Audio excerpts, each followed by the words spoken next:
बाली मनला मोर हरली सगा। देख के तोर सिंगारला जियरा मोर हर लसगे। देख के तोर सिंगारी सगा, देख के तोर सिंगारला जियरा मोरा तरस की सगा।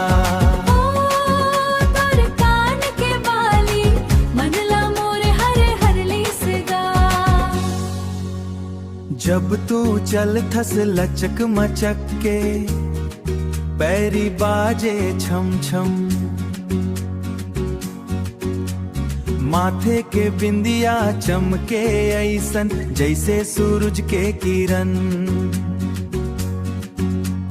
माथे के बिंदिया चमके ऐसन जैसे सूरज के किरण।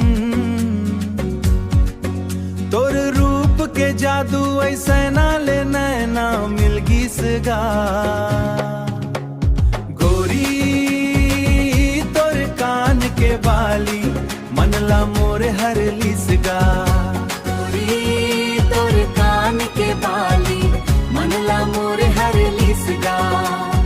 ओ तोर कान के बाली मनला मोर हरली सगा।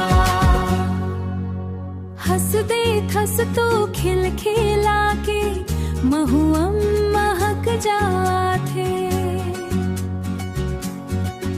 तोर माया के बोली सुन के जियरा मोर जुड़ा थे।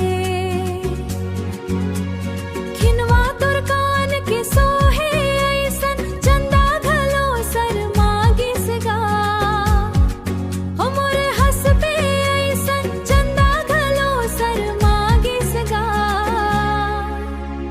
माया के डोरी माँ बांध ले मोला अब झन तरसा संगी।